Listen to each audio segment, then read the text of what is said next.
Hello. Yeah, Paul, do you want to sit down this end? yeah, sure, yeah. Miles away.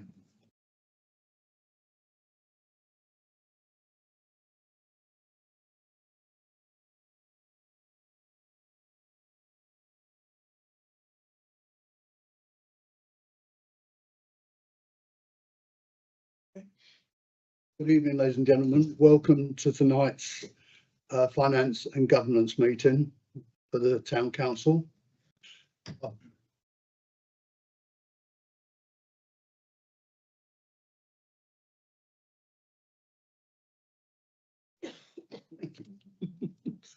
would like to advise everybody present that if you should hear a long continuous siren, this is the fire alarm. Please don't pack it up at your belongings. You should leave the building through the nearest and safest exit. By the back of the offices through the police stairwell. If this route is blocked, you should exit the building through the main marble staircase. When exiting the building, proceed up the ramp and turn right. All attendees should congregate at the rear of the top car park where a register will be taken. Wait until you are told it is safe to re-enter the building. If you are a councillor, we have added you to the register.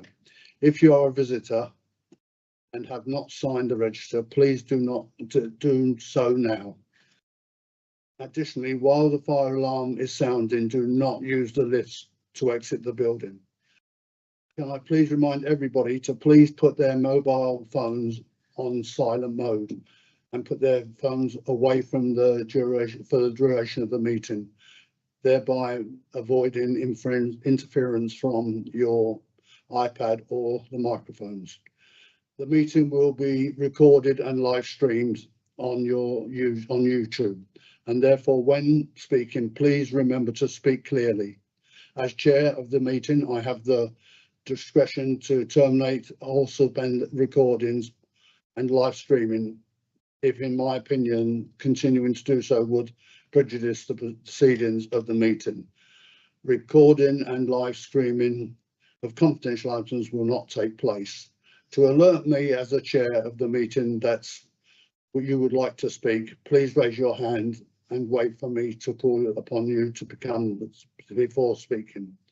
Please remember, if you leave the meeting for any reason, you will not be able to take part in the vote on the item that is being discussed at that time. Members of the public are able to view the live streaming of the meeting via YouTube. Please can I request that when speaking, you make your points succinctly as possible to allow the smooth running of the meeting. Can I also take the opportunity to remind you to be polite and treat each other with respect at all times? Thank you. Right. We are a little short tonight, as you can see. So let me. I think you need to press the button on your mic. Isn't it on? Are you speaking to it now? Hello? Yeah. Yes, it's speaking. Sorry. Oh, that's going to get an echo. Okay. Right. Apologies for absence. We have two, I know, councillors Bacini and Garth. Any others? You're not absent, you're here. Right. Just bear with me a second. I will declare is there any declarations of interest? Yes. It's on agenda item 7, the SIL request. Just to say, I'm also a parish councillor on Bishop's Hall Parish Council. Going to do the song, but I just realised why. My apologies. Right, the minutes for the last meeting. Have you read them? Can I have a proposer, please? Councillor, I'll get your name right there, sorry. Can read, I just would be wrong. Right, and seconder, please. Councillor Berman, are you all agreed? They're great. Unanimous. Thank you. Forward planning. Everybody looked at the forward plan.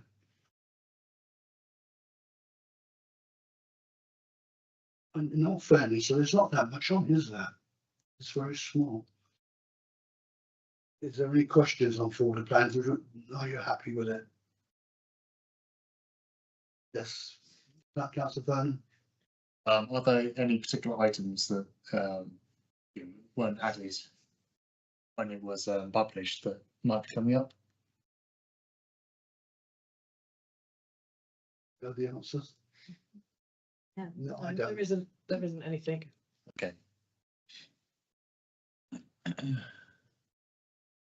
We just recognise that, don't we? That's about it. Yes, okay.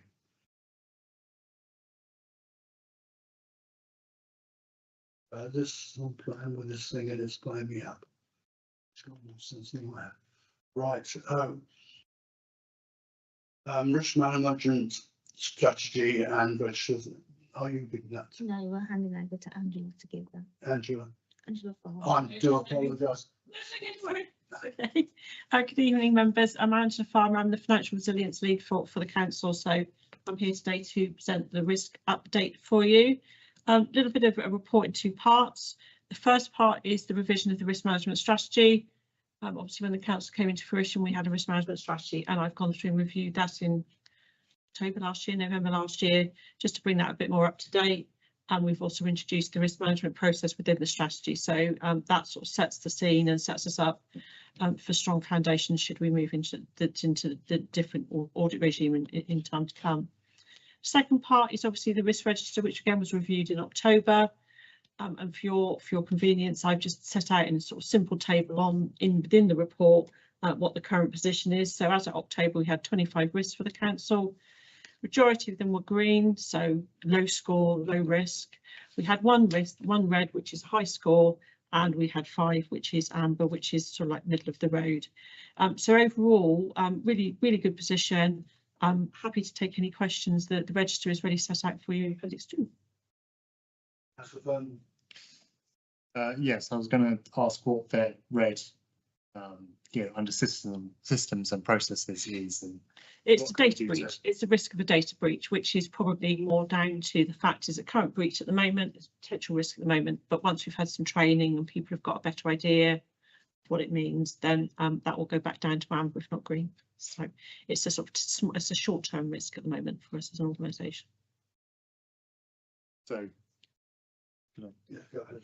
so it's a case that we just need us as councillors and staff need to do training on it, and then Yes. it will be reduced. Okay. Yeah, it's all part and parcel, sort of like that security of data, like rather that sort of bigger sort of subject. So yeah, that will be sorted out hopefully in the next few months.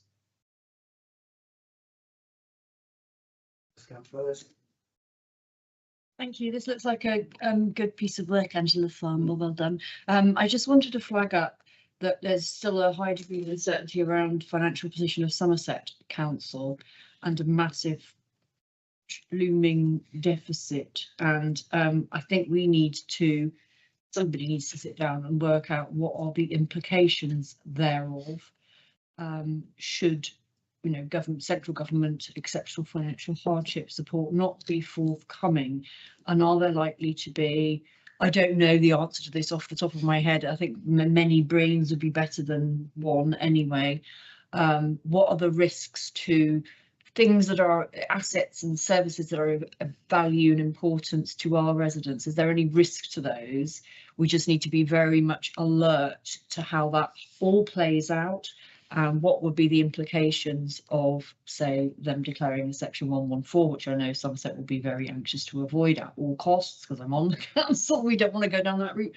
But a lot of it is out of our hands. It's like, how flexible and amenable is government going to be to enabling us to go forward. But I just think we need to be very alive and alert to the possible threats to things in Taunton that our residents rely on, and what the implications of that are, and if there's anywhere where we may need to consider what action we might want to take. So there could be financial implications, but there's also all sorts of other implications, and I just think we need to definitely be looking at that. And it's very hard because we don't know what's going to happen, but I just wanted to flag it up because it seemed obviously very relevant when we're discussing risk.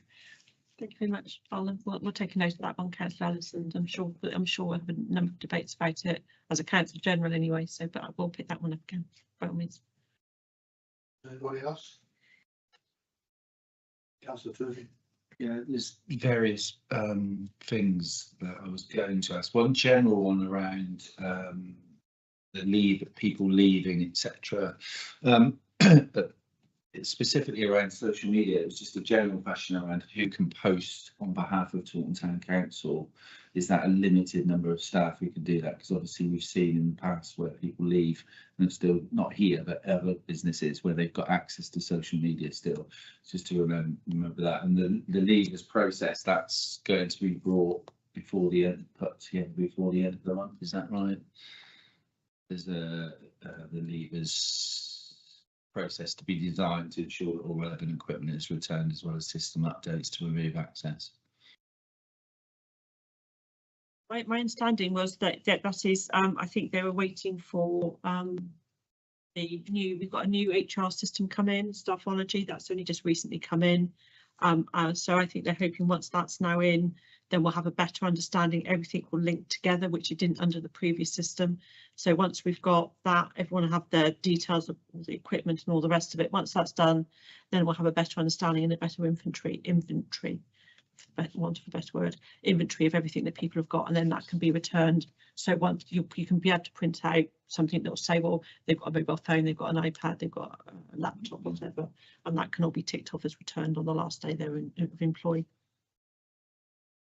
I just come to add to that, we do have a checklist for leavers for when they Oh, the checklist that we check off, and who's responsible for letting our IT company know to remove permissions for access. So you said that there'll be councillors training there or not?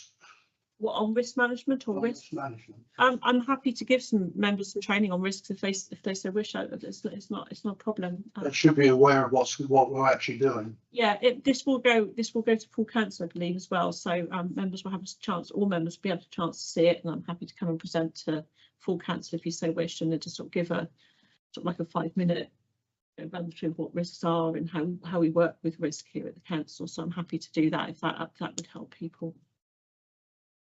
The other thing I was worried about is the security of all laptops and that which leave the building. I'm not just saying this as just something to say. I just had my computer hacked into.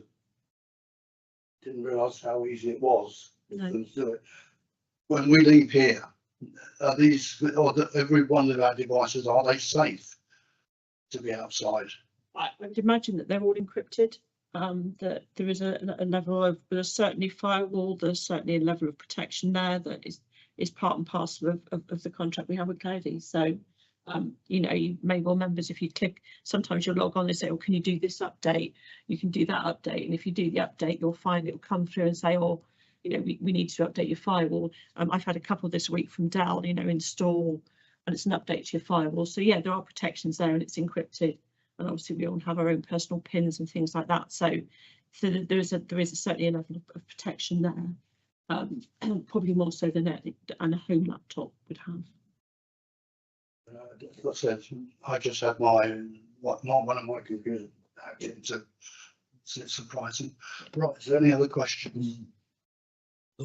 just generally on GDPR, because I'm a trustee at Community Centre and it's an absolute minefield around that. On the S&P system and processes tab, it says around data being retained for a minimal time, but I understand that some data needs to be retained for, I presume we're across that because it's hard enough in a small Yeah, community there is- centre, there- let alone here. Yeah, there has to be a retention schedule, and then that will then set out what you have to keep and for how many years. So yeah, so that we will have that. So yeah. Anything else? No? Right, the members are to consider and agree the revised risk assessment, risk management strategy, to consider and to note the October risk register, and to note their current risk on the register together with their current scores. To note and approach to the monitoring and risk and reviewing set out in the strategy. To identify any further risks that members feel should be considered by the council. I presume we're not voting on this, are we? It's Recommending it to full council. to full council.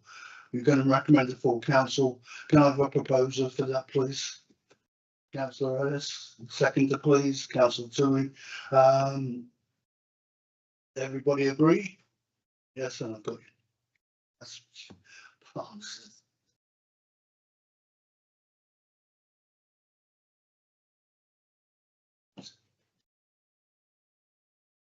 Right, next one is the grants policy.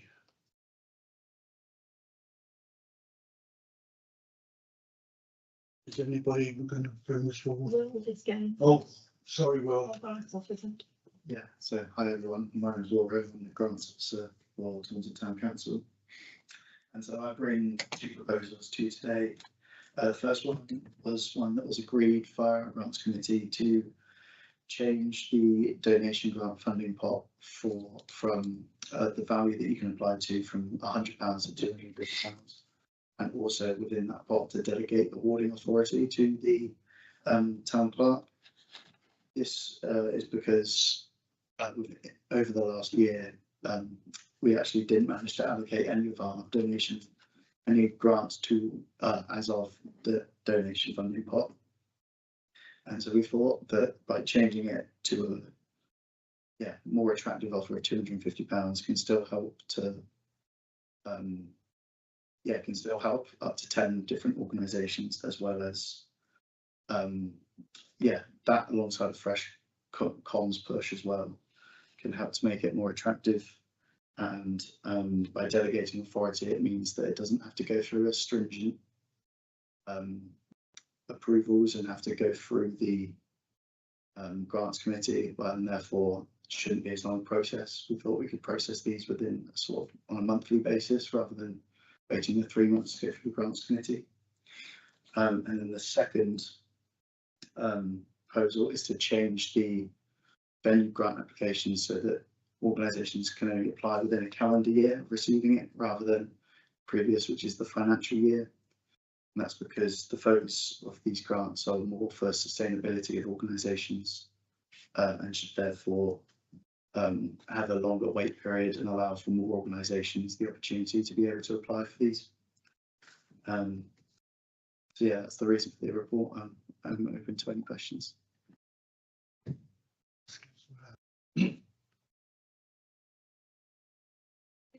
Could you just give me just a brief description of what the donation grant funding pot does? Yes. So it's just a brief outline, thank you. So the donation advisory is to support local projects, events and activities within organisations. It's for small micro donations within wards, real local stuff really. So that's kind of where its aims are and what they're for.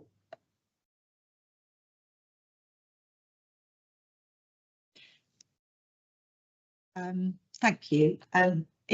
Because obviously we've got the ward, we've now got the ward initiative thing that's for wards and things. I think because it's just a small amount, I'm sort of still, maybe it's just me, struggling to understand why there's this tiny pot and then you've got the grants pot. I mean, does the grants committee consider larger pots of money? Is there a threshold with the grants committee, or is it? Yeah, so our general grants are capped at £2,500. Then we have sponsorship, which tend to give £2,500 to, but there isn't technically a cap on it.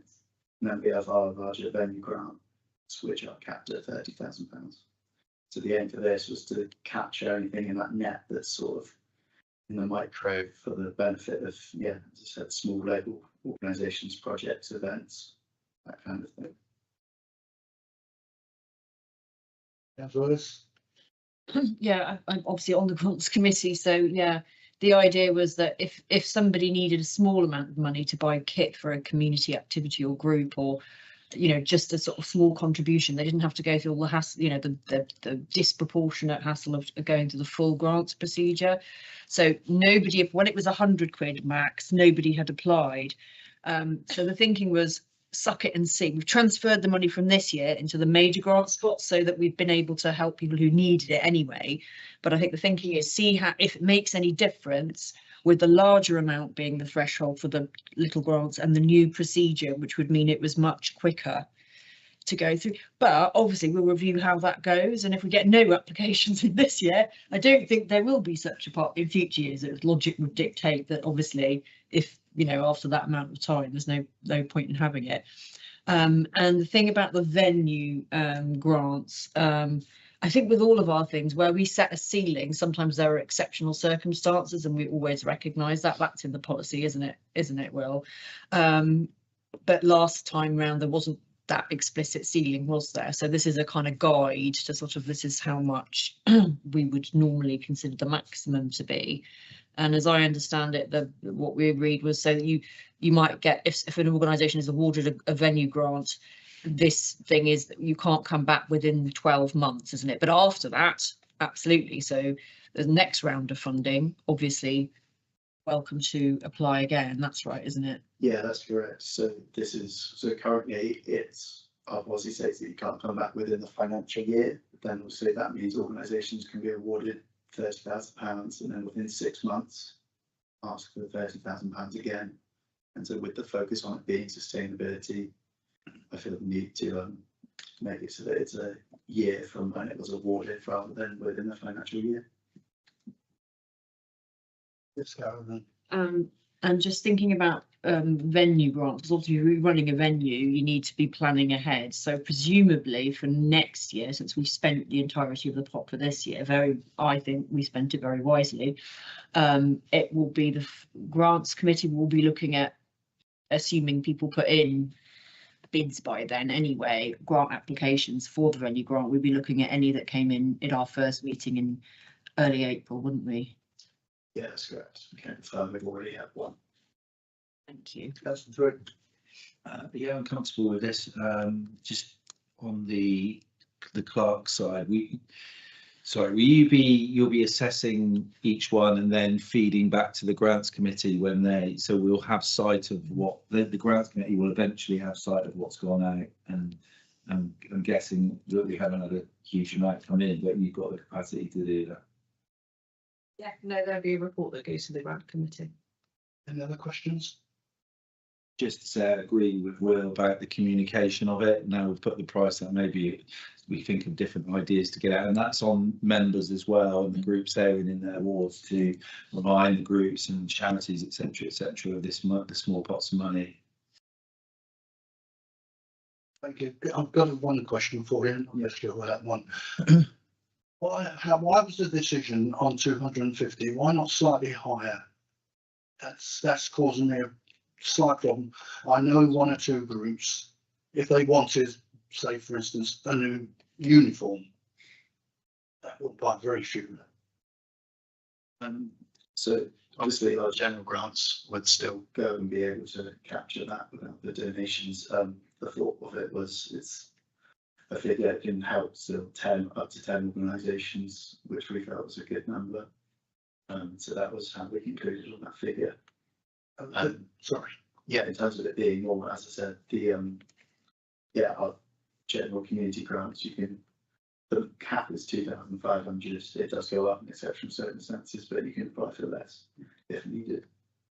One of the problems, I was on the grants committee, one of the problems I have with it is the big people that wanted larger amounts of money seem to be getting it, and the small you know, local, the lady that does, maybe, dog walking or something, they wouldn't come forward because they felt they couldn't, they weren't asking for enough. It begins to, you know, there's a lot of small organisations which.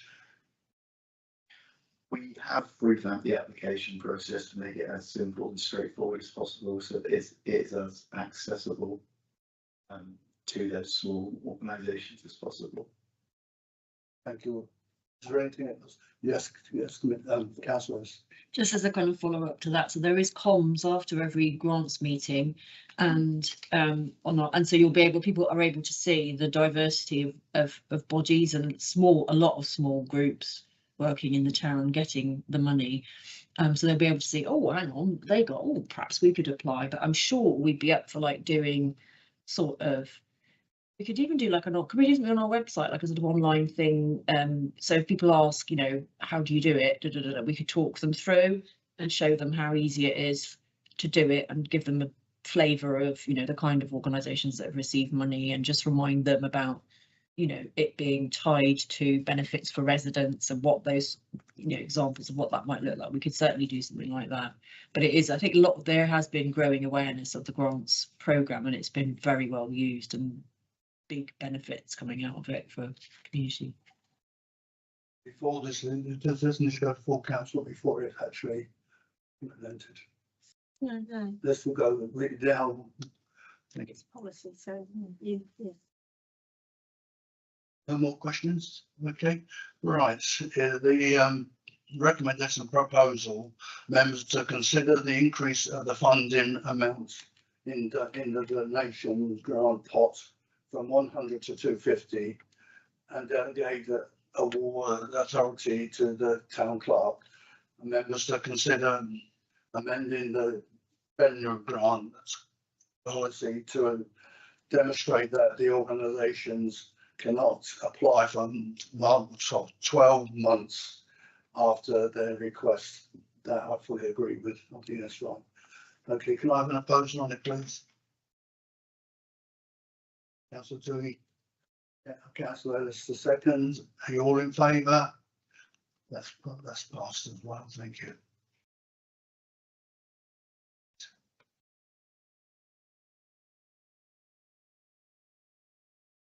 The next one is the community infrastructure levy request, and I'm trying to think. Has everybody read this? But I'll just quickly go through it.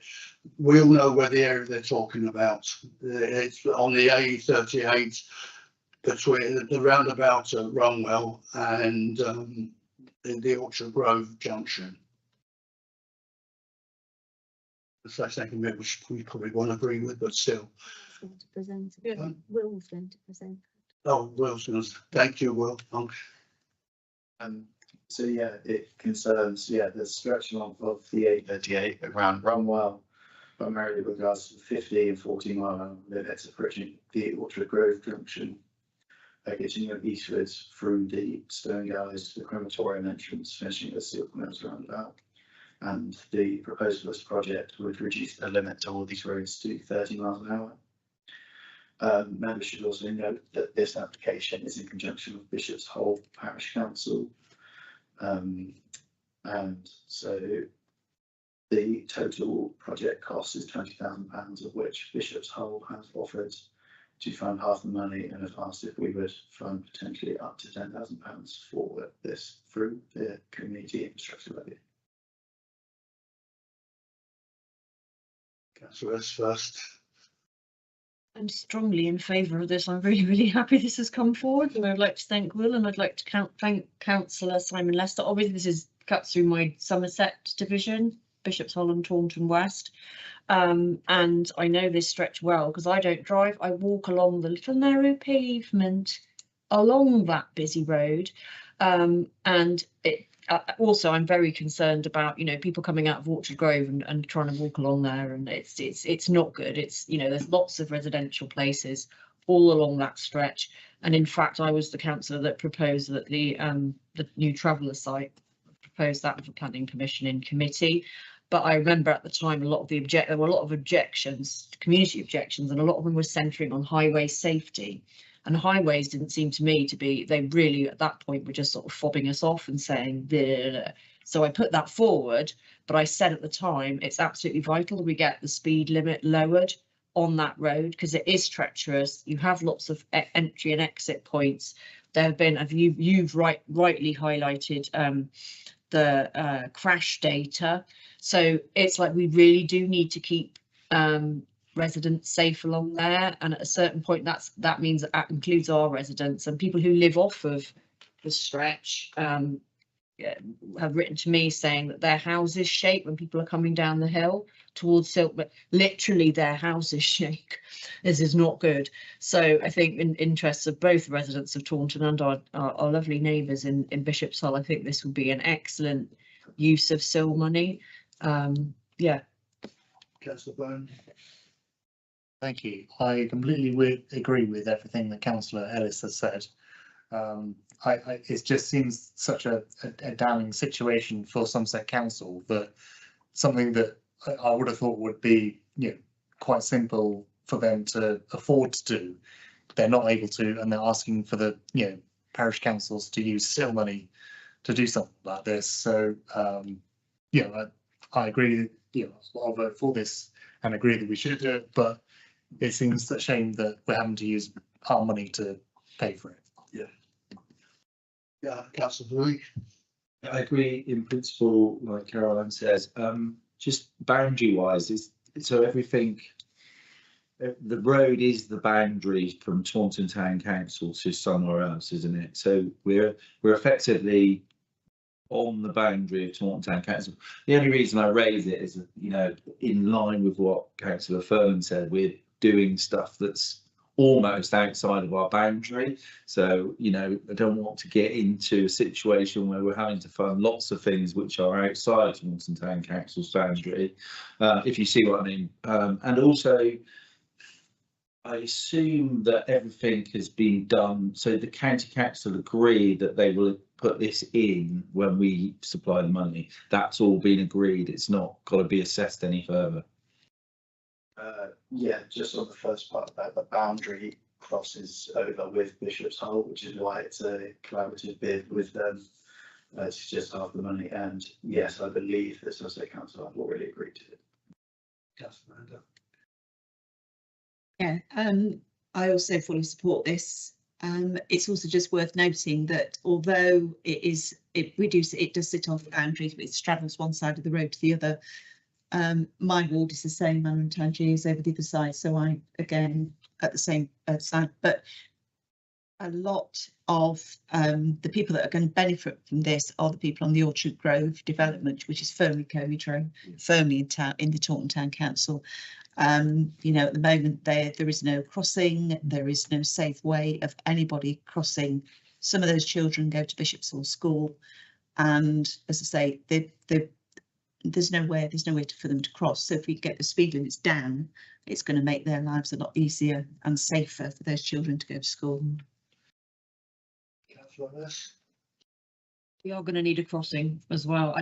There's a running sore when the planning went through that it wasn't included, so that's something we'll have to revisit. But definitely for now, this will make a really good difference to the lives of Orchard Grove residents as well as everyone else who lives along that quite a long stretch of road. So beneficiaries, just anyone, it's a very well used road, and it's much safer for everybody if the speed limit is 30. Any other questions? No? Right, my turn again. I agree with everything they said, every single word. In fact, Councillor being what I was going to say. I'm disappointed. I could understand the reasonings to put a crossing in and ask a council to pay for, because where I live, that actually happened. But to do the speeding on the roads, that I find totally unacceptable. But if that's what's going to have to do to get people safe, that's what we're going to have to do. The only thing I would also add, from the cemetery, it'd be nice if they'd put a left turn only from the cemetery. So that the people can then go, if they want to come back into town, they go to the roundabout and come round, because there's been, 5 or 6 accidents I know after that junction where they try one out to go into North Staunton. That would be help the safety entrance if there's, and it's only one sign extra. It's the left-hand turn sign. Thank you. I mean, yeah, they can certainly be looked into either within this if there's the money to do it, or in a separate SIL application should we need to do so. Okay, thank you very much. Right, we're going to recommend this for council, I presume, members to approve the use. No, it's not, guys, just coming straight. My apologies. Members to approve the use of up to £10,000 SIL funding for the road safety projects. Can I, Councillor Ellis, Councillor Vernon, no, Councillor Fernandez. Get it. Everybody agreed? Okay, thank you very much. That's been passed.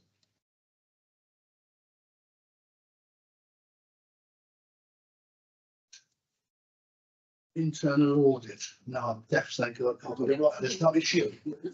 Thank you, Gail. Okay. You will have seen attached to the report from the internal auditor. Council resolved to appoint auditing solutions in September, and the Finance and Governance Committee agreed to the scope of the internal audit on the 19th of November.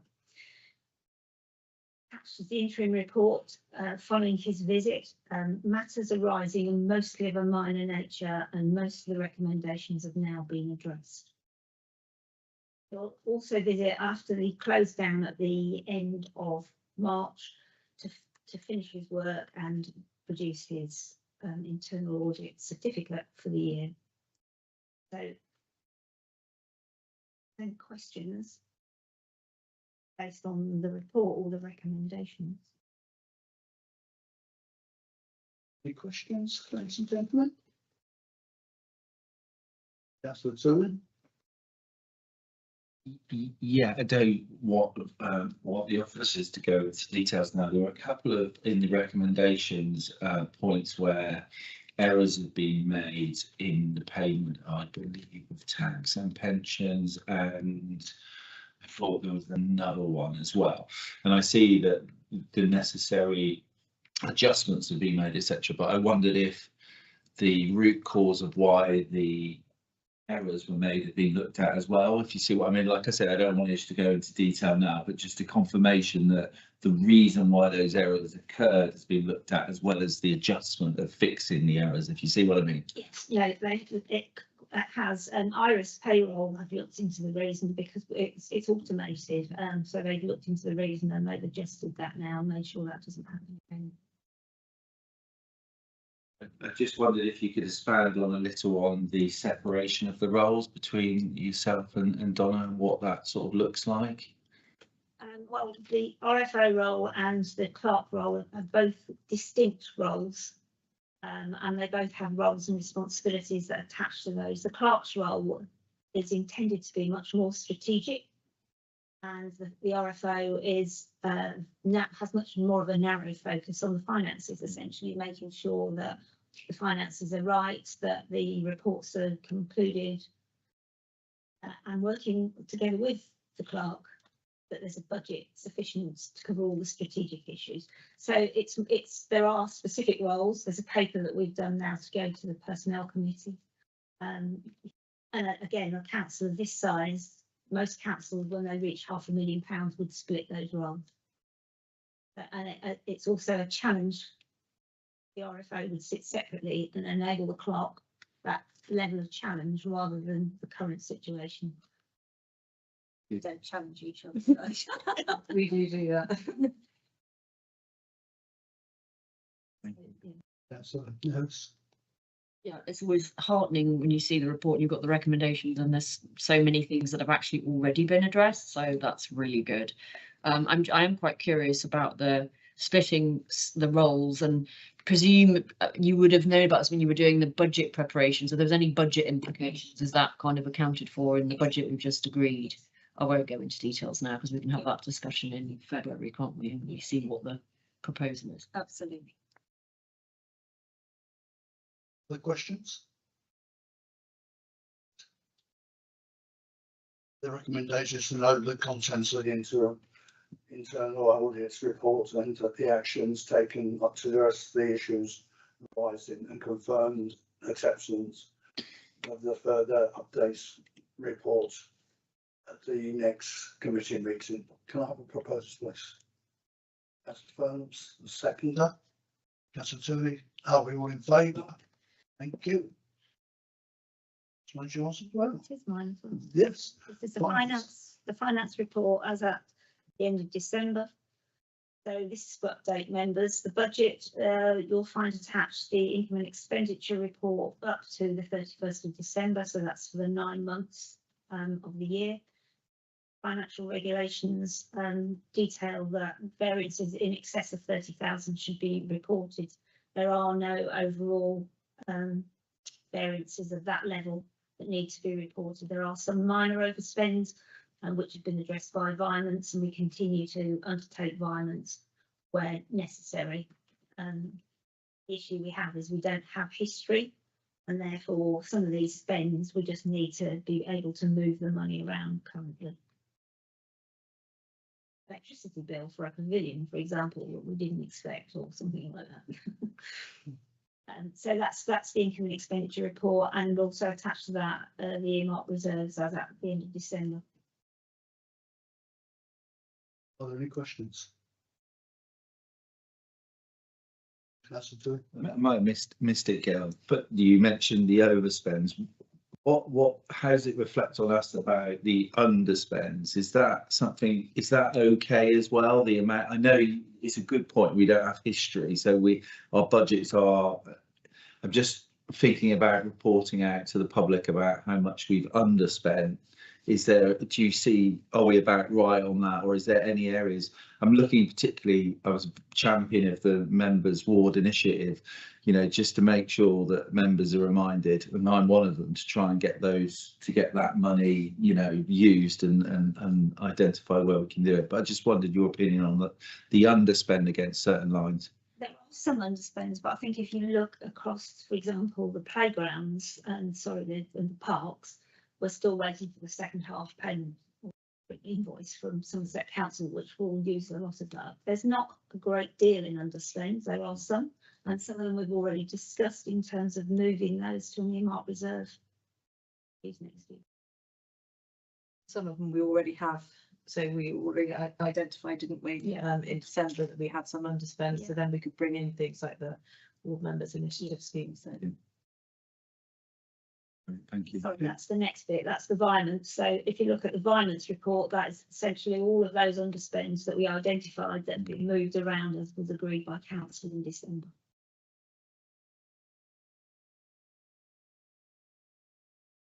And the final part of the payments for November and December that have gone through.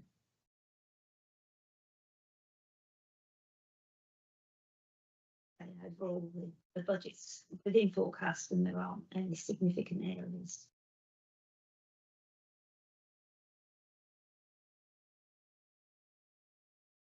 That's a silly question. You can. At parish councils, and I know the town council, parish council, they would have a monthly running report on what happens in their accounts. I know this from the one I'm on, and I dare say the one Councillor Burns on. The board also have that same information. Why don't we get that? Why don't we have a basic, what we call it, a spreadsheet on a monthly basis? That's the income and expenditure report, is No. the income that Yeah, we've but received in, and it shows the movement for the month, and it also shows the variance to budget and how much of the budget's been spent. Yeah, that's a basic, but on a parish council, and I know it's different, I'm not going to say it's any different. Every item is explained on there. I'll bring you one of the reports in, and you can see what I mean. It's just something seems, it's much easier for a lot of councillors to be able to pick up quickly on anything. Yeah, I'm not really sure what you're I allowed. need to, I'm going to show you one that's the easiest way. Councillor Ellis, please. Yeah, obviously most parishes meet monthly and Yes. there might just be that's the meeting. Yeah. And they might have a smaller parish will have a shorter list of expenditure, but we've got I absolutely know a lot. everything on our list. And most of these I'm looking at once you kind of understand more about how the council works, it's obvious what they are, but if it's not obvious, we can ask those questions at these meetings. So it kind of just follows the meeting cycle when the reports are done. So this one it's a retrospective, obviously. So I'm not that concerned because I met a previous meeting, I was asking questions about what's this, what's that? But then you can because you've got Gail here, so. Just on that subject, you have got your cash book transactions, Yeah. which do Yes, every payment. Yeah. This is Got the Yeah, that's all- the same similar report, Do all councillors get that? I know, finance and governance. it's very well financed, but the other councillors don't, so they have no idea. This is one of the things I'm starting to work to figure out. Sorry, they have the opportunity to ask. Ask for it. And I think these are published, and they are published, so they could look at them. Okay. And all councillors get a copy of all of the agendas. Talk to you after last few questions. Is there any more questions? Sorry. Councillor Furman. Yeah, so I was just discussing with Paul about a sort of a particular item. There's on the second page of the cash book, there's a payment £420 to funeral directors. We were thinking maybe that was maybe donation of flowers for funeral or former mayors, but I don't know what else. No, I think that was for, I looked at that because I thought we don't have cemetery, so it struck me as being a very odd. I think that was something to do with one of the events that had been run out of Folkestone. But I'm not exactly certain. Could we look into it? But Yeah. yes, yeah. I mean, I did look at it when I saw it and thought. There's been a reason. It wouldn't be to do with the memorial services. That's been done for that. Go on to I could go on to, I can go on to. The money, but it's just No. interesting. It struck me as well. The roots of something. For remembering. That's what couldn't think why. It's like, No. It's with Bolton. just to remind Councillor Furman, all three of our mayors are still with us. Yes.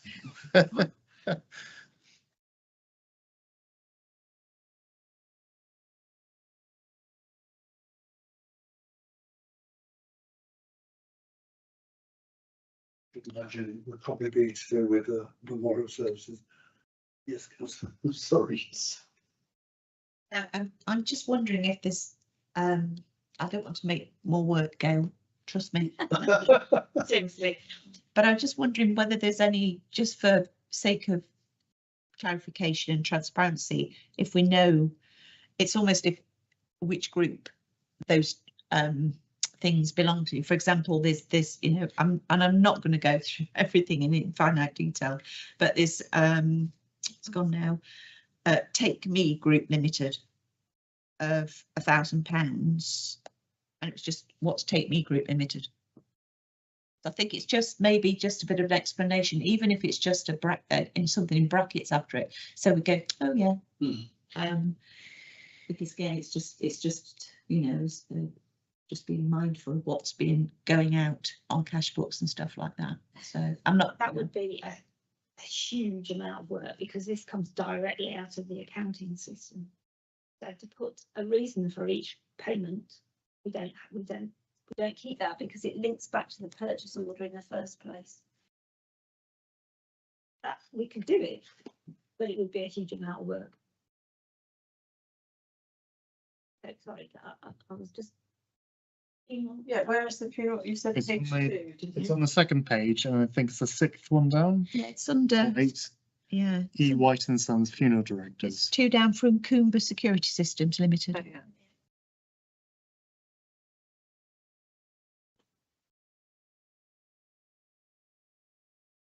Search company for £420.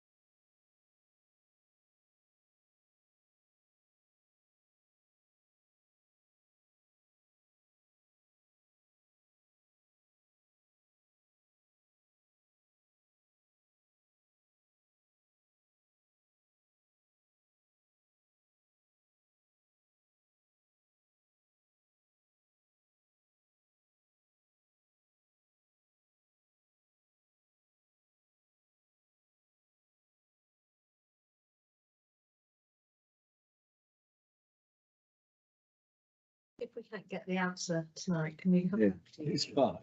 Yeah, as I say, I did look at it when I was putting this together, thinking "Oh, that's not right, and I did have a quick look to make sure which team had raised it.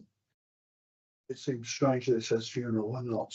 There's got, you have floral ones farther down, and you also have the mayor's. So I don't think it's to do with that. The right time there for the remembrance, was 25th of November, so.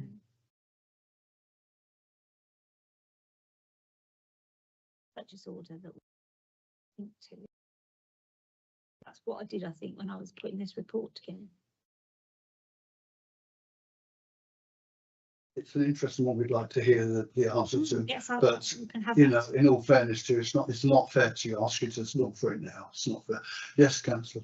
Yeah, just what I was looking at, and just because we're within the hour, for me, I look this up with the policies, etc. But can you just remind us how do officers with all these payments? What's the limits again? So can any officer, is the PO approved? You just give a brief synopsis. I don't highlight any problem at all. I just after off the back of Councillor Fernandez's comments. Are all employees able to raise POs for stuff? What comes across your desks, etc., etc.? Purchase orders can be raised by staff, but they have to go through the service line manager to be agreed. So you Okay. feel that there's budget there for that. Every one of those, if it's over £5,000, also has to go to Donna. And then when Donna's authorised it, they all come to me. Whether it's over 5 or under 5. So all purchase orders before we buy anything, goes in that way. The invoices for payment, they go through a payments process where the finance officer loads them into Bankline, and then it's our 2 officers, either me and Donna or me and Marcus, and so a combination of the 3 of us. Okay. So we keep that at that level, and so other officers in the senior leadership team have access to the bank. We don't call on those. It's by exception. Even though this is a relatively small amount, if all the service managers or whatever you refer, if they were all in this room now, one of them would have seen that. Yeah. Would know exactly what it's for. And I would have seen the purchase order, but I think we're up to 600 this year. So We did recently change our limits because it was getting to the point where we was getting purchase order limits to approve that. Screws. Yeah. So it was easy for the service managers to obviously, because they know what's going on within their areas. Kind of hire of 2 limousines and drivers for Remembrance Sunday. I knew I'd seen the purchase order. That makes sense. Yeah. It does make sense now. Remembered now. So it struck me when I was looking at it, because I thought, well, we don't have a cemetery, because where my previous council, we had a lot of things going to funeral directors. Makes sense. I remember seeing them now. Yeah. I remember seeing the limos. That's all thanks to know when you think Yeah. about it. Yeah, it is. Yeah. So help, could each of the departments have a different colour coding that when they put a purchase order through, it goes on a colour code? We did this with public health. But if I wanted to say they know exactly what department will actually place the orders. Is that difficult? We've rejigged the purchase order process, and I think we'd have to do it all over again. No. But then again, we're about to go. No, We're about to move from realtors to gov finance, so I'm not sure how that's going to. Yeah. That's going to be much more flexible. is there any other questions? You'd like to trip our officers that work very hard at with? No, I think it's what we're here for and that's what they're doing their right job. that's- Okay, well, if there's nothing else, that unfortunately is the end of the meeting. That's 5 to 7.